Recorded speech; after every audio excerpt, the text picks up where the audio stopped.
الحمد لله الذي نحمده ونستعينه ونستغفره ونعوذ بالله من شرور أنفسنا ومن سيئات أعمالنا من يهده الله فلا مضل له ومن يضلل فلا هادي له أشهد أن لا إله إلا الله وحده لا شريك له وأشهد أن سيدنا ونبينا محمدا عبده ورسوله وصفيه من خلقه وحبيبه بلغ الرسالة وأدى الأمانة ونصح الأمة وكشف الله به الغمة وجاهد في سبيل الله حتى أتاه اليقين صلوات ربي وسلامه عليك يا سيدي يا رسول الله اللهم صل على سيدنا محمد الفاتح لما أغلق والخاتم لما سبق ناصر الحق بالحق والهادي إلى صراطك المستقيم صلى الله عليه وعلى آله وصحبه حق قدره ومقداره العظيم اللهم فقهنا في الدين وعلمنا التأويل واهدنا إلى صراطك المستقيم اللهم بك أصبحنا وبك نحيا وبك نموت وإليك النشور أصبحنا على فطرة الإسلام وعلى كلمة الإخلاص وعلى الدين نبينا محمد صلى الله عليه وسلم رضينا بالله ربا وبالإسلام دينا وبمحمد صلى الله عليه وسلم نبيا ورسولا أما بعد. Puja dan puji syukur kepada Allah dengan mengucapkan alhamdulillahi rabbil alamin. Allah masih ringankan kaki kita menuju masjid, Allah masih ringankan lidah kita menyebut nama Allah, Allah masih gerakkan hati kita untuk mau datang ke rumah Allah. Itu tanda Allah masih ingin kita menjadi orang yang baik. Bermohonlah kepada Allah, mudah-mudahan nikmat yang seperti ini Allah kekalkan sampai kita meninggal dunia hendaknya, amin ya rabbal alamin. Salawat dan salam kepada Nabi yang agung, Nabi yang mulia, Sayyidina Rasulullah Muhammad sallallahu alaihi wasallam. Allahumma salli wa sallim ala nabiyyina Muhammadin wa ala alihi wa sahbihi ajma'in. Salawatu rabbi wa salamuhu alaika ya sayyidi wa ya habibi ya Rasulullah. Bapak Ibu hadirin yang dirahmati Allah Subhanahu wa taala. Lanjutan daripada kajian kita kitab Riyadhus Shalihin min kalami Sayyidil Mursalin, hadis yang terakhir daripada bab tentang kemuliaan orang fakir, orang miskin dan orang-orang yang lemah. Hadis sebelumnya, hadis daripada Usamah ibni Zaid, Nabi sallallahu alaihi wasallam berdiri di depan pintu surga. Nabi memandang ke arah surga, Nabi tengok umumnya kebanyakan penduduk surga itu adalah orang-orang miskin. Sedangkan orang-orang kaya, mereka belum masuk ke dalam surga. Mereka masih sibuk dengan memperhitungkan harta mereka. Kemudian Nabi berdiri pula di dekat bab neraka, daripada neraka. Nabi perhatikan pula orang-orang yang masuk ke dalam neraka. Kebanyakan daripada penghuni neraka adalah perempuan. Apa penyebab dari perempuan kemarin penghuni neraka? Ada tiga. Pertama, karena perempuan itu orang yang sayyi'ah akhlaquha li zawjiha, orang yang buruk akhlaknya kepada suaminya. Jadi mana istri-istri yang nusyuz, istri-istri yang membuat suaminya marah, maka dia salah satu penghuni daripada neraka Allah. Yang kedua, dikarenakan perempuan itu orang yang selalu jahat terhadap hewan, wabil khusus kepada kucing. Kemudian yang ketiga, asbab perempuan itu banyak di dalam neraka, adaduhum aktsar, bilangan mereka memang lebih banyak dibandingkan dengan bilangan laki-laki. Berapa bandingannya? Bandingannya di akhir zaman laki-laki dengan perempuan, kita baca beberapa hadis akhir zaman, itu bandingannya 1:41. Satu laki-laki 41 perempuan. Itu bandingannya di akhir zaman. 1 dengan bandingan 41. Lumayan lah tu. Maka itulah dianjurkan laki-laki itu ta'addud. Ta'addud tu menikah lebih daripada satu. Itu dianjurkan laki-laki. Kenapa? Untuk berkurang juga yang 41 ni. Kalau seorang banding 41 terpakai saja 4, dan itu masih tidak ada tempatnya 37. Ke mana yang 37 lagi? Makanya ibu-ibu tak usah bongi lah kalau bapak nak bertambah untuk menyelamatkan yang 41 ni. Itu dia. Jadi buat alasan Abang apa juga abang nak nambah lagi? Ingatlah ceramah ustaz tadi. Apa kata ustaz tu? 41. Kasihan kita. Pada dia buat maksiat, pada dia berkelana ke mana ke sana ke sini, daripada berkeluyuran malam dia yang 41 ni, baguslah kita tambah jadi tambah 3 lagi, berarti tersisa 37 lagi. Begitu dia. Nak 7 dia buat gaji ke? Tapi itu akhir zaman, ya macam mana jumlah bilangannya memang lebih banyak dibandingkan dengan jumlah kita. Makanya wajar mereka lebih banyak di dalam neraka ketimbang dengan laki-laki. Memang nisbah bilangan mereka tu jauh lebih banyak. Begitu dia. Mudah-mudahan Allah jadikan isteri-isteri, anak-anak perempuan kita, orang tua kita, seluruh orang-orang terdekat dengan kita dari kalangan perempuan masuk dalam surga Allah Subhanahu wa taala. Amin. Itu hadis yang terakhir kemarin. Ini hadis yang akan kita bahas an Abi Hurairah radhiyallahu taala an. Hadis dari Abi Hurairah radhiyallahu taala an. Hadis ini hadis sahih menjelaskan tentang ada orang yang ketika kecil langsung pandai bicara.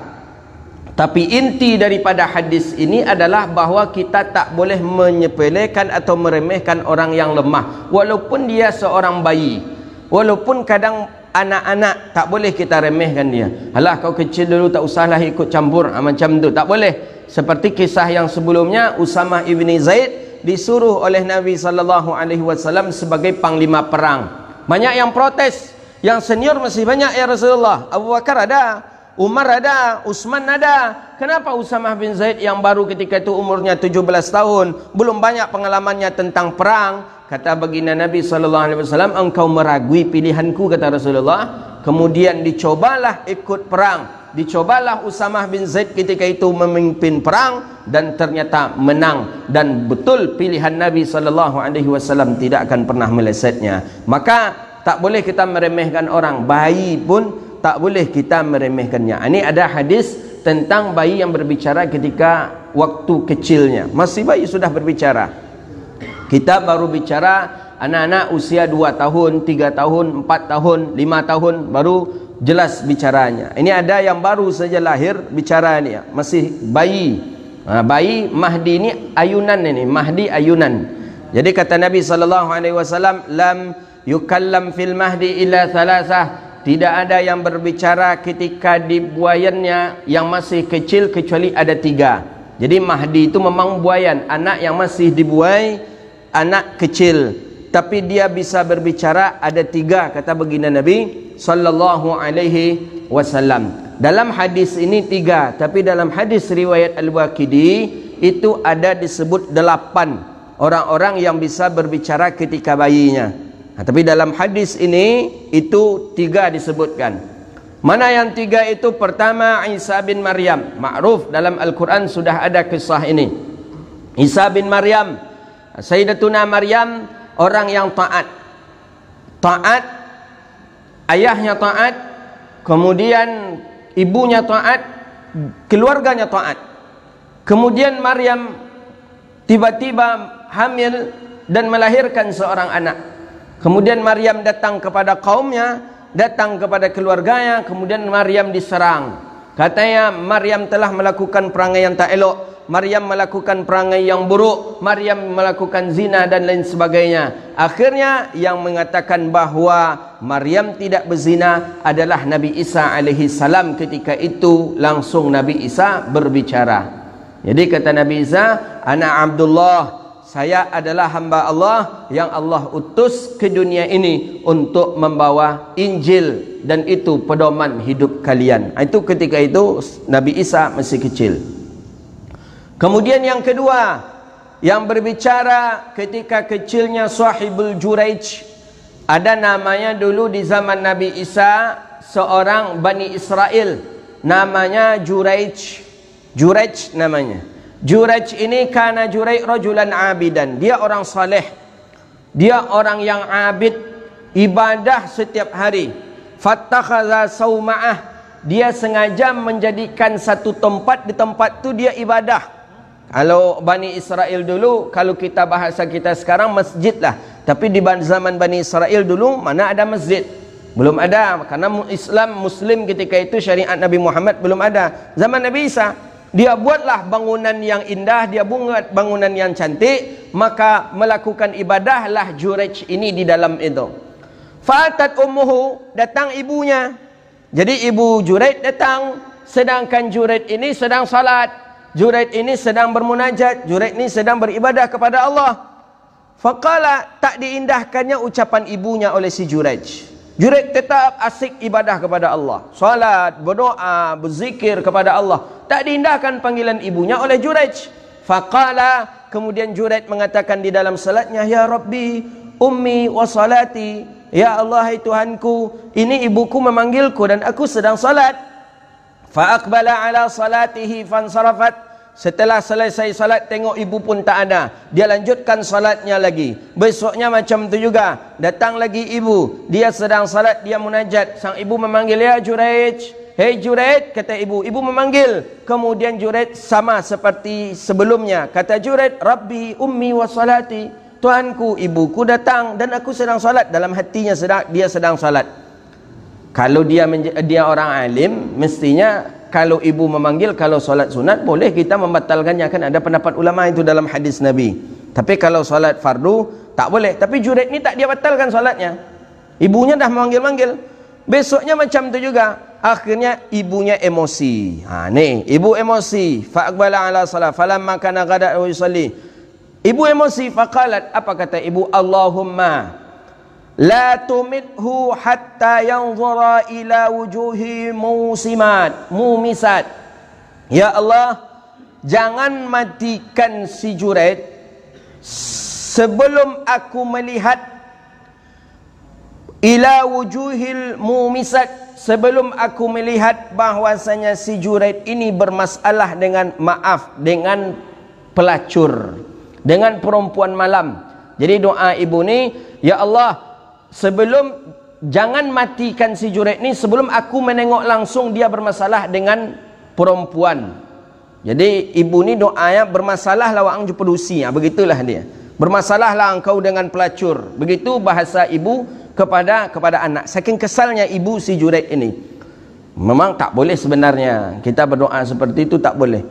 Sakit apapun kita, benci apapun kita kepada anak, tapi keluarkanlah bahasa yang santun kepada anak. Umpama kan, awak siap masak, awak siap menyapu, baru siap sapu rumah tadi, anak tadi diambilnya pasir, dilemparkannya ke dalam rumah.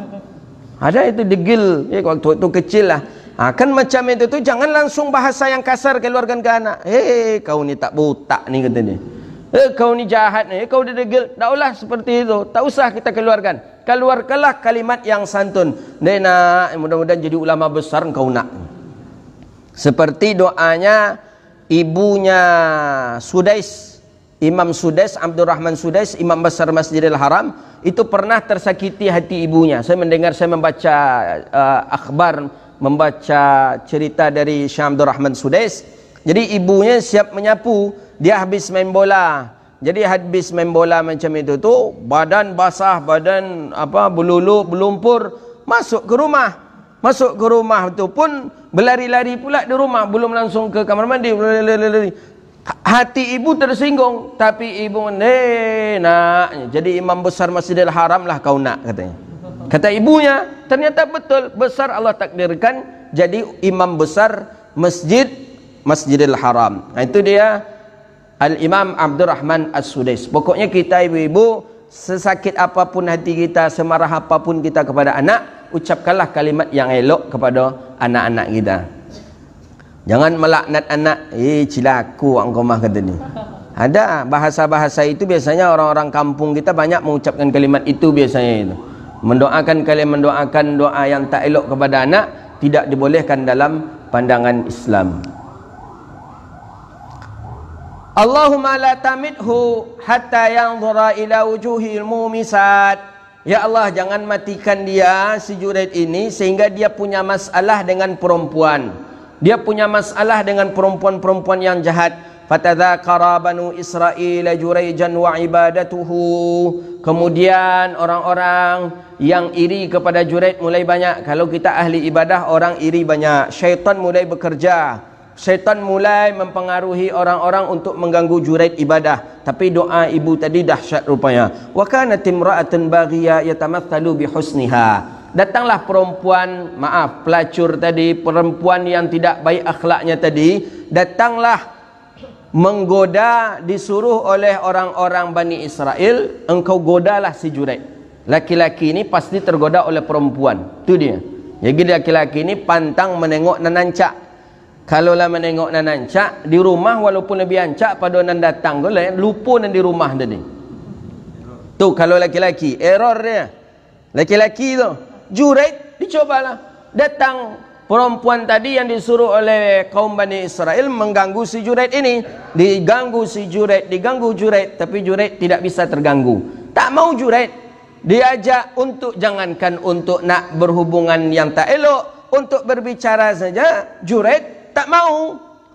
Faqalat in syi'tum la aftinan. Jadi akhirnya perempuan tadi pun kehabisan cara, dan perempuan tadi disuruh oleh Bani Israel untuk datang dan membawa kepada orang yang pengembala kambing. Jadi ada pengembala kambing tadi dipanggil. Jadi pengembala kambing tadi dipanggil, diajaklah pengembala kambing tadi untuk berbuat maksiat. Melakukan zinalah perempuan pelacur tadi dengan pengembala kambing. Kemudian dibawalah si pengembala ini dengan perempuan ini ke tempat ibadah si Juraid. Hamil, dibiarkan saja hamilnya, kemudian melahirkan. Pas ketika melahirkan itulah mulai orang banyak datang. Orang banyak datang, ditanya kepada si ghanam, kepada orang yang mengembala kambing, ini siapa yang melahirkan anak ini? Ini anak perempuan ini anak siapa? Kata pengembala kambing, anak dari perempuan ini adalah anak si Juraid. Kenapa? Karena saya melihat bahawa perempuan ini keluar malam-malam dari tempat ibadahnya si Juraid. Ini Juraid kena tuduh nih. Si Juraid kena tuduh, padahal si Juraid tidak ada melakukan apa-apa. Si Juraid kena tuduh. Ini Nabi menceritakan ini. Nabi menceritakan kepada para sahabat. Ini terjadi di zaman Nabi Isa alaihissalam. Fatat ra'yan kana yawi ila sauma'ah. Ketika itu orang sudah ramai. Orang sudah tertanam di otaknya kebencian kepada si Juraid. Ditariklah Juraid keluar dari rumah ibadahnya. Rumah ibadah si Juraid dihancurkan, dibakar, dan Juraid pun dipukul, dihabisi si Juraid, dan si Juraid akan dibunuh. Kemudian Juraid minta, kata Juraid, tolong berikan kepadaku kesempatan untuk bisa memberi kesaksian, kata si Juraid. Kata Bani Israel, engkau nak menyaksikan apa lagi? Sudah jelas anak tu adalah anak hasil zina engkau. Engkau nak menyaksikan apa lagi? Kata Juraid, sekali saja izinkan aku. Diizinkanlah oleh orang Bani Israel. Kemudian Juraid berdiri. Kata Juraid bertanya kepada sang bayi. Apa kata Juraid? Sebelumnya Juraid berwuduk, kemudian Juraid salat. Setelah itu Juraid bertanya, falamman sarafa atas sabi. Datanglah Juraid kepada si sabi. Wa qala ya ghulam, hei nak, hei bayi, man abuka, bapa engkau siapa? Kata Juraid. Ni Juraid setelah selesai berwuduk, setelah selesai salat, datang Juraid kepada si bayi ni. Nak, man abuk, bapa engkau siapa nak? Kata si Juraid kepada sang anak. Faqala, sang anak langsung bicara. Bayi yang baru lahir langsung bicara. Apa katanya? Fulanun ra'in, ayahku adalah pengembala kambing.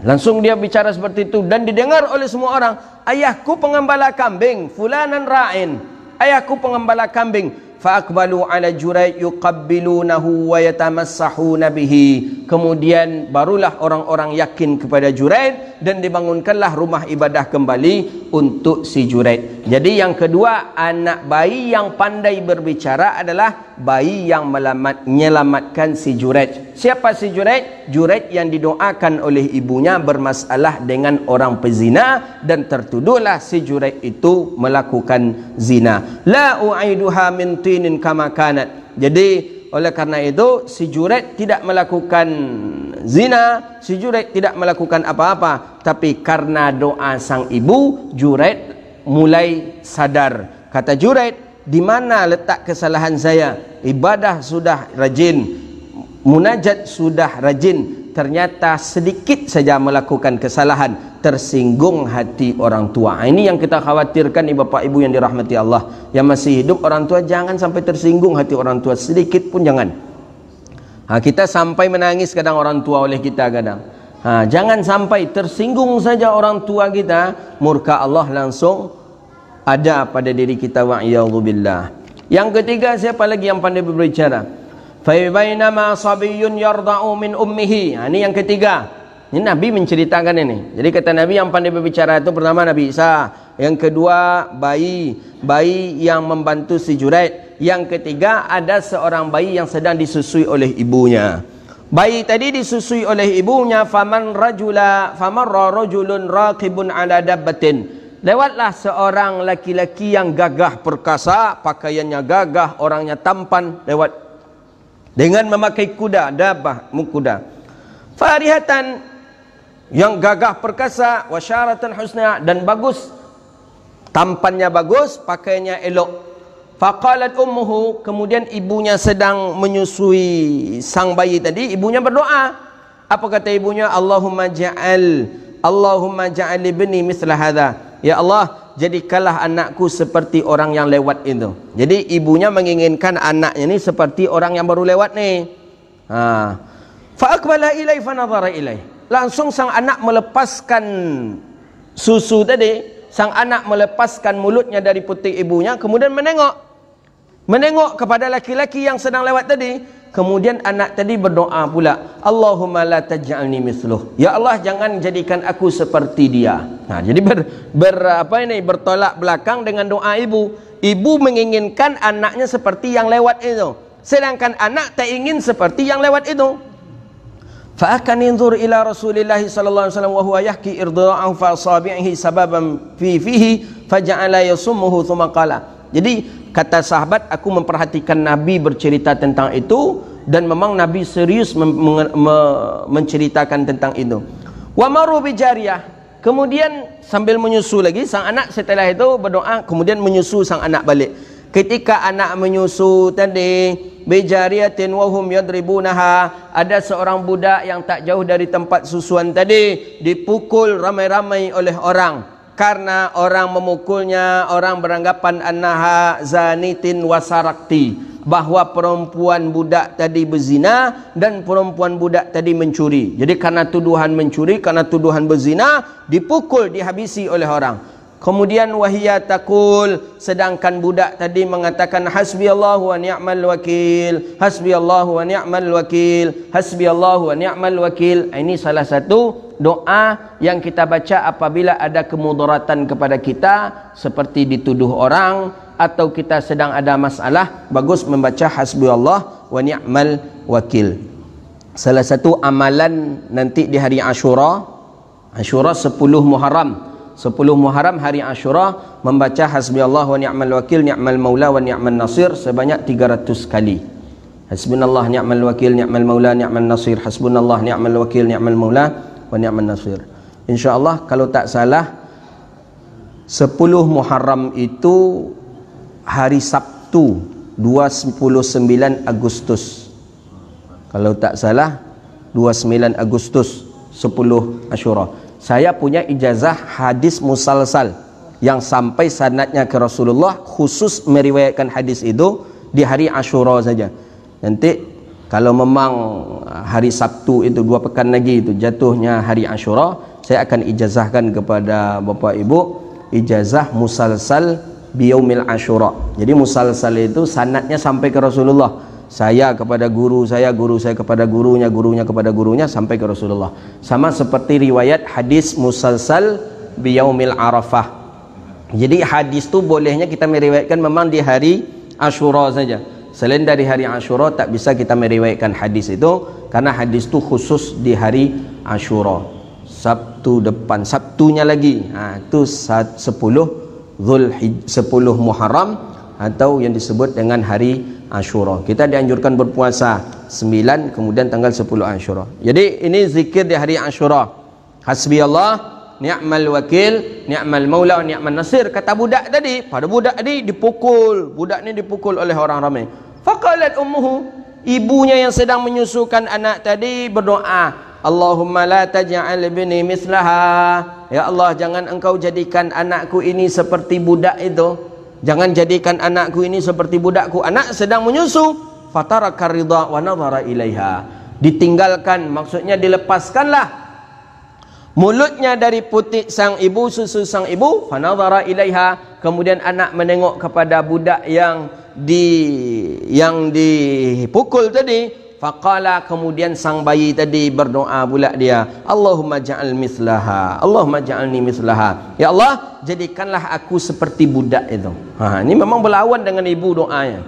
Tadi ibu berdoa, ya Allah, jadikanlah anakku seperti dia. Budak mengatakan, jangan jadikan aku seperti dirinya. Kini pas budak tadi, orang yang berzina, orang yang mencuri, kemudian dibalas pula dengan doa, la taj'alni mislah. Jangan jadikan anakku seperti perempuan itu. Tapi sang anak berdoa, ya Allah, jadikanlah aku seperti budak itu. Fahunalika taraja'al hadis faqalat marra rajulun husnal hay'ah faqala Allahumma ja'al mithlu, Allahumma ja'alni mithlu, Allahumma la taj'al. Jadi ketika ditanya inna dzalika rajulun kana jabbar. Jadi ketika itu diadakanlah dialog antara anak dengan ibu. Jadi kata ibu, kenapa engkau berbicara? Ya biasalah ibu berbicara dengan sang bayi kadang sambil menyusu, biasa itu. Ya, kenapa nak? Kok berbeda doa kita nak? Ibu berdoa kau seperti orang yang lewat tadi, tapi kau tak mau. Kenapa?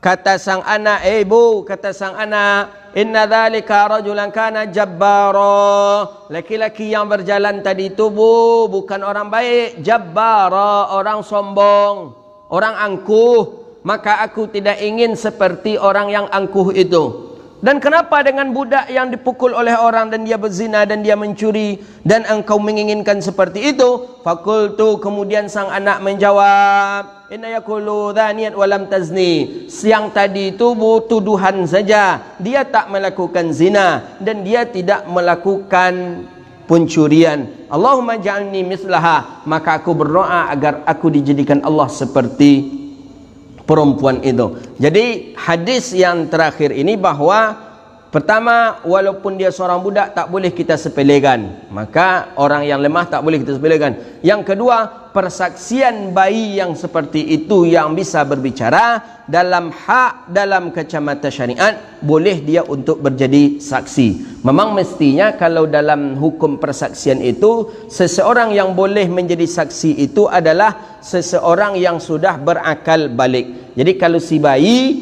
tak boleh, tapi kalau bayi yang bisa berbicara tanpa pakai alat bantu, maka bayi tadi boleh dijadikan dia sebagai persaksian. Itu dia 3 di dalam hadis ini yang bisa berbicara. Tapi kalau dalam Al-Waqidi, menurut Imam Waqidi ada 8 yang pandai berbicara. Di antaranya ada Masyitah.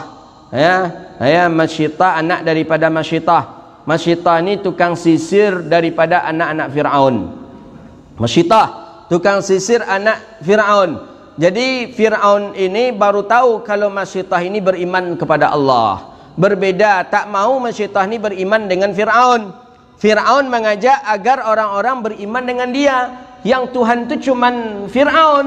Tapi Masyitah tak ingin. Masyitah tetap yang Tuhan itu adalah Allah. Masyitah beriman dengan Allah. Akhirnya bagaimana? Akhirnya dibuatlah kuali yang besar. Kalau bahasa kampung kaminya kanca nama itu. Kanca besar. Dipanaskan minyak di atasnya. Jadi minyak ini untuk menggoreng si Masyitah. Allahu Akbar. Bayangkan itu. Tapi Masyitah ini imannya kuat. Jadi Masyitah ini imannya kuat. Bagaimana cara Masyitah ini agar mau? Awalnya Masyitah tak mau. Tak mau Masyitah. Tapi bayi Masyitah mengatakan, bu, sabarlah bu. Kata bayi Masyitah, azab di dunia ini amatlah sedikit dibandingkan dengan azab di akhirat. Ketika itulah dilemparkan seorang ibu tadi, Masyitah tadi, ke dalam kuali yang sangat panas itu. Jadi azab dunia ni sedikit saja kalau dibandingkan dengan azab akhirat. Jadi tak usahlah kita sampai goyah pula iman kita dengan perkara dunia. Begitulah nasihat daripada sang bayi. Kemudian yang berbicara lagi ketika bayinya adalah Nabi Yusuf. Ya, ada seorang bayi yang menyaksikan bahawa Nabi Yusuf alaihi salam tidak melakukan zina. Kan Nabi Yusuf terganggu, Nabi Yusuf diganggu, Nabi Yusuf diajak berzina. Diutus seorang perempuan, sampailah Nabi Yusuf ni lari dan sobek baju Nabi Yusuf. Ketika baju Nabi Yusuf sobek, Nabi Yusuf dituduh berzina. Nabi Yusuf mengatakan, tidak, aku tak berzina. Jadi kata saksi, iya, dia melakukan zina. Tentu saksi menampilkan bukti lagi. Apa buktinya kalau dia berzina? Buktinya robek bajunya. Ketika robek bajunya itulah ditarik oleh perempuan itu karena dia melakukan zina, kata dia. Makanya bayi berbicara bahawa Yusuf tidak berzina. Kemudian yang berbicara lagi bayi ketika kecil ni, Imam Waqidi ada 8 kata dia. Kemudian satu lagi ada baginda Nabi SAW. Nabi termasuk orang yang berbicara ketika kecilnya, sebagaimana di dalam riwayatnya Imam Al-Baihaqi.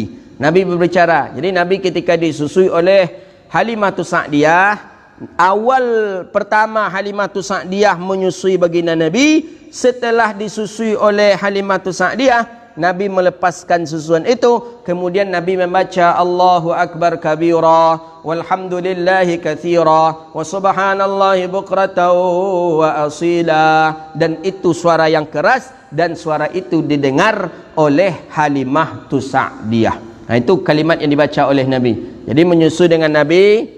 Ketika setelah menyusu dengan Nabi, Halimah Sa'diyah dilepaskan oleh baginda Nabi SAW, Halimah Sa'diyah. Kemudian Halimah Sa'diyah mendengar ucapan dari mulut Nabi, Allahu Akbar kabira, walhamdulillahi katsira, wa subhanallahi bukratan wa asila. Itu doa, itu bacaan yang dibaca oleh baginda Nabi SAW. Terasa betul oleh Halimah Sa'diyah.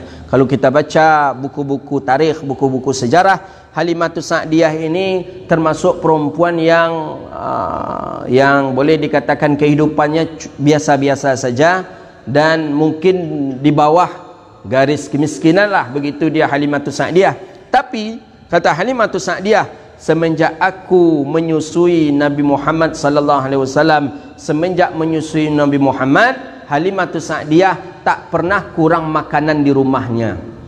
Entah siapa yang mengantarkan. Ada yang mengantarkan, datang saja orang yang membawa. Ada orang yang tak dikenal yang membawa makanan. Dan katanya dalam syarah, itu adalah Jibril yang mengantarkan makanan untuk Halimah Sa'diyah. Sehingga anak-anak Halimah Sa'diyah pun sebelumnya banyak yang tak makan, tapi ketika itu anak-anak dari Halimah Sa'diyah pun banyak makan dan sehat. Itulah dia seorang perempuan mulia, namanya Halimah Sa'diyah. Halimah Sa'diyah perempuan yang santun, perempuan yang lemah lembut, dan perempuan yang bahagia karena pernah menyusui baginda Nabi SAW. Kata Halimah Sa'diyah, dari kecil sudah nampak kehebatan baginda Nabi. Nabi itu maunya menyusu ke sebelah kanan saja. Ketika dibawa ke sebelah kiri, Nabi menolak, ditolak oleh Nabi. Tak mau Nabi menyusu di sebelah kiri, Nabi cuma menyusu di sebelah kanan saja. Itu dah nampak bahawa yang kanan suatu hal yang baik. Kita kan anak-anak tak, kadang sebelah kanan, bosan sebelah kanan, sebelah kiri pula. Kata orang kampung kita, yang sebelah kanan nasi, kata dia, yang sebelah kiri minum, kata. Tapi nang keluar sama ayu juga dua. Itu kan bahasa orang kampung kita kan. Sebelah kanan, habis sebelah kanan, sebelah kiri lagi, kata dia. Karena sebelah kanan ni nasi, sebelah kiri minum air lagi. Padahal nang keluar tak je nasi, nampak ada air juga yang keluar. Begitu dia. Tapi Nabi Muhammad tak mau sebelah kiri. Nabi Muhammad cuma sebelah kanan saja. Sebelah kanan. Sebelah kanan. Dan kata Halimah Sa'diyah, badanku semenjak menyusui Nabi, aku tak pernah kesakitan, kata Halimah Sa'diyah. Dan air susu pun banyak, dan aku pun dapat keberkahan. Jadi Halimah Sa'diyah lain, terasa senang ketika itu dengan menyusui seorang yang mulia, baginda Nabi Muhammad sallallahu alaihi wasallam. Jadi kisah yang terakhir itu adalah ketika menangis. Jadi Halimatus Sa'diyah memang memiliki anak ketika itu, cuma perhatiannya memang ia fokuskan kepada perhatian kepada Nabi Muhammad sallallahu alaihi wasallam. Nabi Muhammad ni yang menjaganya dari kecil Jibril. Kakek sebagai wasilah. Kakek wasilah ayah dah meninggal ketika dalam kandungan. Ibu 6 tahun pun meninggal. Jadi yang mentarbiahnya Nabi Muhammad siapa? Jibril. Maka bahaya bahasa orang-orang kampung kita, anak yatim wajar dia nakal. Kan ada orang-orang kampung kita itu, dia nakal sianu tulis. Wajar tu dia anak yatim. Bahasa itu tak elok itu. Bahasa itu tak elok. Karena anak yatim itu kata baginda Nabi, ana ma'al yatim kami sedihada. Nabi merasakan bagaimana kehidupan anak yatim itu. Tak punya ayah, tak punya ibu, merasakan baginda Nabi sallallahu alaihi wasallam. Tapi Nabi selalu dijaga oleh malaikat Jibril alaihi salam. Jadi termasuk perempuan yang mulia, perempuan yang menyusui baginda Nabi, itulah beliau bernama Halimatus Sa'diyah. Halimatus Sa'diyah perempuan yang santun, perempuan yang elok, perempuan yang iffah. Iffah terjaga. Dalam riwayat kita baca, ternyata Halimatus Sa'diyah ini tak pernah sedikit pun memakan yang syubhat. Syubhat tak jelas punya dia, dibawalah oleh anaknya makanan ke rumah, tapi makanan ini tak tahu asalnya, dapat di jalan, dibuang oleh Halimatus Sa'diyah. Ketika itu belum ada Nabi Muhammad. Memang sudah dijaga juga Halimatus Sa'diyah ni oleh Allah. Melakukan zina tak pernah, padahal zina suatu kebiasaan dahulu kala pada orang-orang kafir Quraisy. Zina tak pernah Halimatus Sa'diyah. Melakukan perkara haram tak pernah Halimatus Sa'diyah. Makanya makanan yang ada dalam perut Halimatus Sa'diyah, darah, air susu, semuanya itu murni halalnya. Maka layaklah baginda Nabi sallallahu alaihi wasallam menyusu kepada perempuan yang mulia itu, namanya Halimatus Sa'diyah. Boleh kita punya anak perempuan, berilah nama dengan nama Halimatus Sa'diyah. Halimatus Sa'diyah. Orang-orang sekarang jarang beri nama anak nama-nama sahabat. Jarang sekali. Nama agak gaul, karena ada sekarang aplikasi mencari nama anak. Jadi anak ada dua aja. Dia kadang terlampau gaul, salah pula artinya kadang. Maka ambil saja nama para sahabat. Ada namanya Syurahbil, ada namanya Halimatus Sa'diyah, ada namanya Bilal bin Rabbah, ada nama Bilal, ada namanya siapa lagi, Jundub bin Junadah, ada namanya Abi Zar Al-Ghifari. Banyak nama sahabat Nabi, ada 60.000 sahabat Nabi, lebih 60.000. Maka Imam Ibnu Hajar Al-Asqalani mengarang kitab 8 jilid, nama kitab tu Al-Isabah fi Tamyizis Sahabah. 60.000 lebih daripada sahabat Nabi sallallahu alaihi wasallam. Kita sahabat kita ada berapa? Kita sahabat kita paling dari SD sampai kelas 6 paling banyak mungkin 30 orang. 30 tu yang ingat pun kita mungkin ada 5 orang mungkin. Kawan SMP macam 30 yang ingat mungkin 10. Kawan SMA mungkin ada 40 yang ingat ada 15 orang. Teman kuliah mungkin itu yang agak banyak ingatnya sampai sekarang. Itulah kawan awak, itu kawan di pengajian. Habis itu tak ada. Nabi SAW punya sahabat lebih daripada 60.000 sahabat baginda Nabi sallallahu alaihi wasallam. Babul mulatafah. Ini bab yang baru tentang berlemah lembutlah terhadap yatim, anak-anak, kemudian orang-orang yang lemah dan orang miskin. Ini kita mesti santun kepada mereka, anak yatim, anak-anak mesti santun kita, hargai anak-anak, maka dia akan menghormati kita, dan orang-orang yang lemah. Ini berbeda dengan hadis sebelumnya. Bab ini, bab hadis sebelumnya khusus tentang orang fakir saja.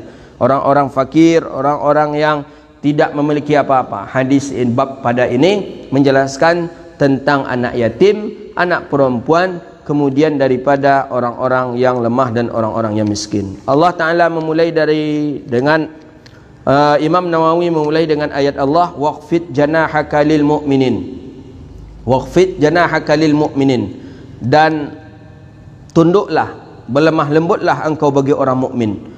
Wasbir nafsaka ma'al ladzina yad'una rabbahum bil ghadati wal 'ashyi yuriduna wajhah wa la ta'du 'aynaka 'anhum turidu zinatal hayatid dunya fa ammal yatima fala taqhar wa ammas sa'ila fala tanhar.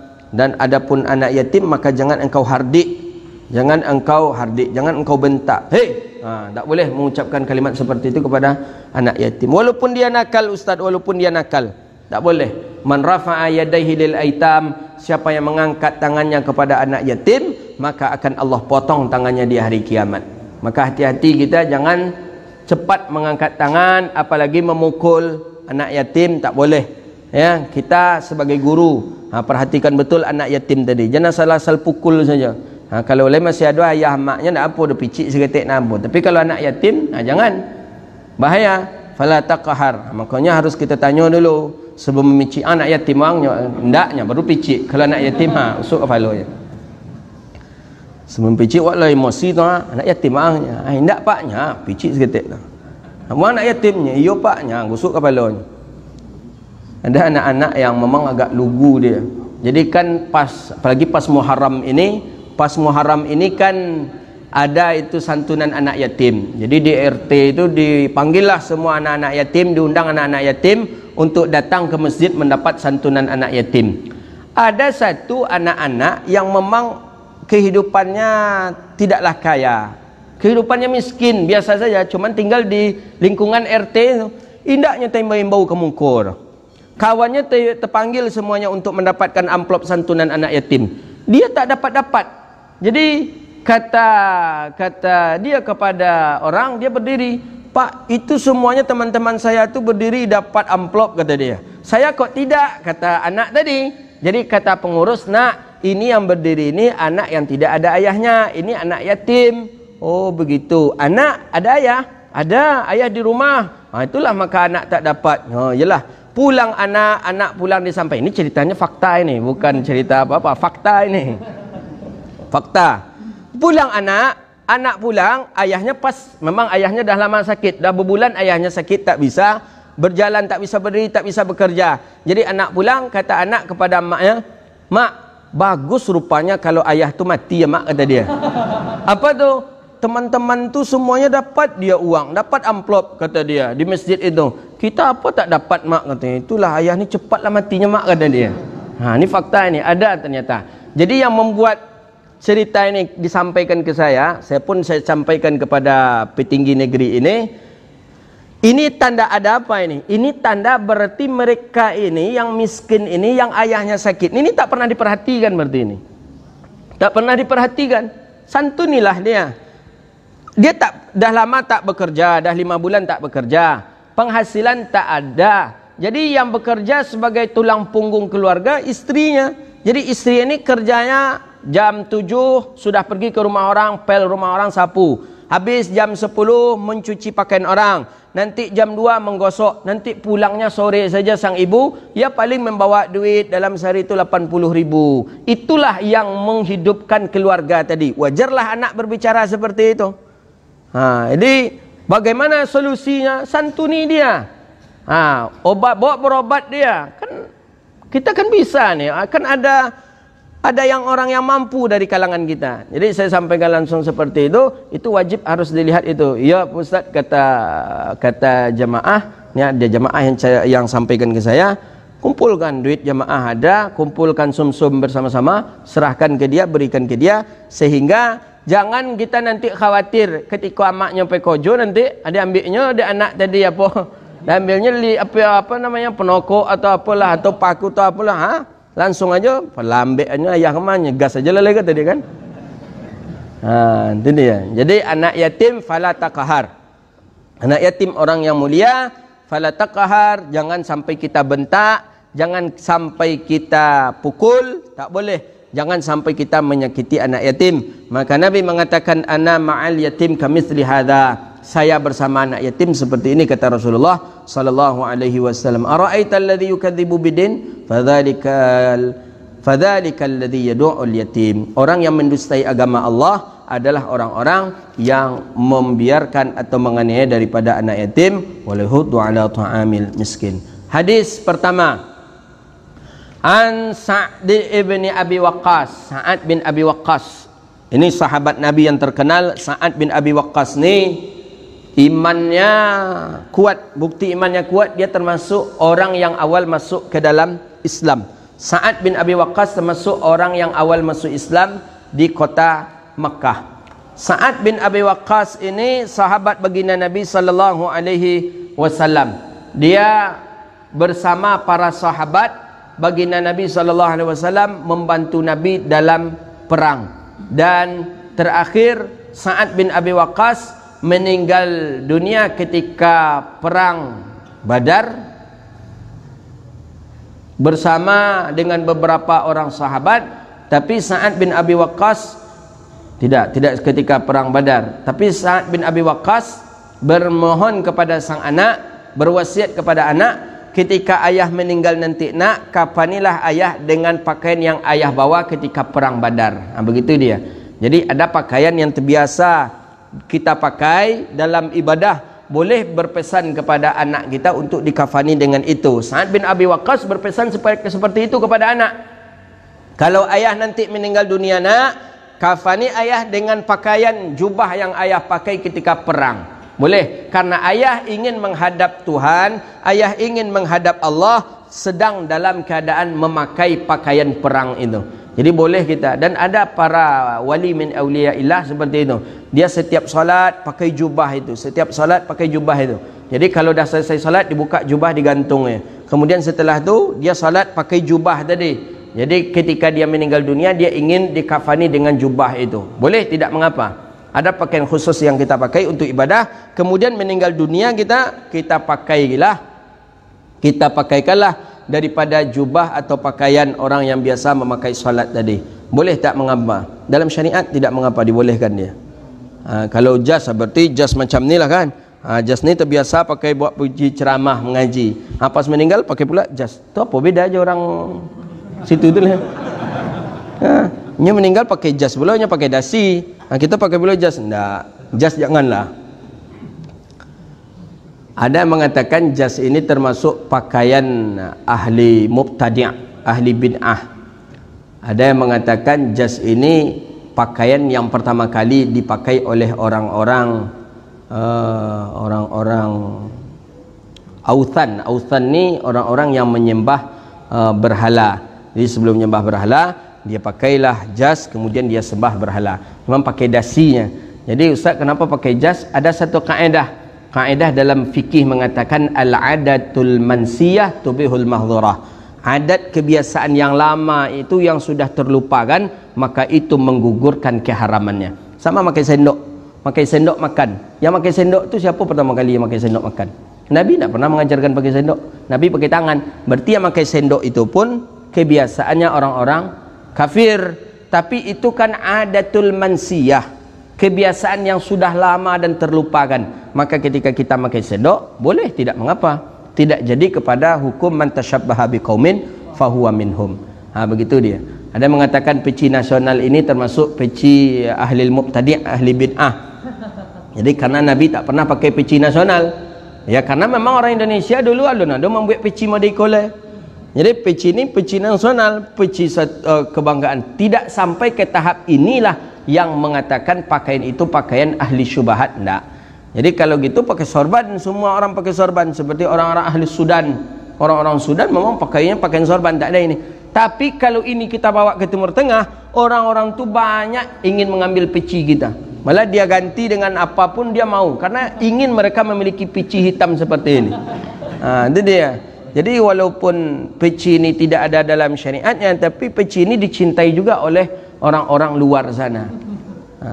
Memang pakaian yang paling elok kata baginda Nabi adalah gamis. Dalam hadis Imam Tirmizi, gamis pakaian yang paling elok. Kemudian pakaian yang paling elok lagi adalah warna putih, sebagaimana di dalam hadis Nabi sallallahu alaihi wasallam. Begitu dia. Para ulama sudah banyak memakai jas. Para ulama dahulu kala banyak juga yang memakai kain sarung, karena itu bagian daripada pakaian baginda Nabi sallallahu alaihi wasallam. Jadi Sa'ad bin Abi Waqqas ingin dikuburkan, ingin dikafani dengan pakaian yang dipakai ketika perang. Itu Sa'ad bin Abi Waqqas.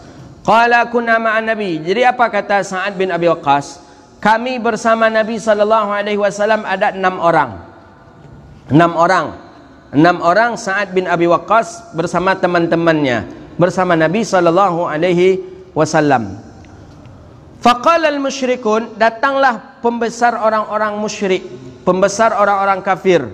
Datang pembesar-pembesar kafir kepada Nabi sallallahu alaihi wasallam. Apa kata pembesar kafir ni kepada Nabi? Utrud haula'i la yajtari'una alaina. jauhkan mereka, usir mereka yang berenam ini, jangan dekat-dekat dengan kami. Kata orang musyrik tadi. Ini pembesar musyrik ini. Pembesar musyrik datang ke Nabi, sedangkan orang yang berenam sahabat Nabi ini dekat Nabi. Kata orang musyrik, Muhammad, usir yang 6 orang ni, jangan dekatkan dia dengan kami. Kata tokoh musyrik kepada Nabi SAW. Nabi diam, Nabi tak marah. Wa kuntu, dan adalah aku, kata Sa'ad bin Abi Waqqas, wa Mas'ud, Abdullah bin Mas'ud, wa Ibni Mas'ud, Abdullah bin Mas'ud, kemudian laki-laki daripada Huzail dan Bilal, dan ada 2 orang laki-laki yang tidak aku sebutkan namanya. Kata Sa'ad bin Abi Waqqas, fawaqa'a fi nafsi Rasulillah sallallahu alaihi wasallam masyaallah ayyaqa'a fahadatsa nafsahu anzalallah. Akhirnya awalnya Nabi akan mengatakan kepada yang berenam ni, pergilah, tak usahlah di sini. Kata Nabi kepada yang berenam ini, ternyata turunlah ayat Allah. Turun ayat Allah, wala tatrudil ladzina yad'una rabbahum bil ghadati wal 'ashyi yuriduna wajhah. Jangan kau usir, jangan engkau suruh pergi orang-orang yang berdoa mereka kepada Tuhan mereka ketika pagi dan petang, dan yang mereka kehendaki cuman keridhaan Allah. Maksudnya jangan diusir, kata Allah, yang berenam ini, karena perintah si kafir Quraisy ini ingin berjumpa Nabi mesti diusir berenam. Akhirnya tidak jadi diusir daripada orang yang berenam ini. Kenapa kaum musyrik kafir ini ingin mengusir orang yang berenam ini? Dulunya awal-awal muasalnya orang yang berenam ini adalah orang-orang yang lemah, orang-orang yang miskin, orang-orang yang fakir. Tapi qadarullah, kehendak Allah, bahwa Sa'ad bin Abi Waqqas termasuk orang yang terkaya di Madinah. Nomor 3 terkaya di Madinah adalah Sa'ad bin Abi Waqqas. Jadi jangan kita menyepelekan orang, suatu saat nanti bisa dia menjadi orang yang hebat dibandingkan kita. Kita orang kaya, jangan sampai menyepelekan orang miskin. Suatu saat nanti sebentar Allah Subhanahu wa taala mengkayakan orang yang miskin, dan sebentar bagi Allah memiskinkan orang yang kaya. Orang yang hina sebentar Allah menjadikan dia mulia, dan orang yang mulia sebentar Allah menjadikan dia orang yang hina. Maka oleh karena itu jangan kita sombong, jangan kita angkuh hidup di dunia ini.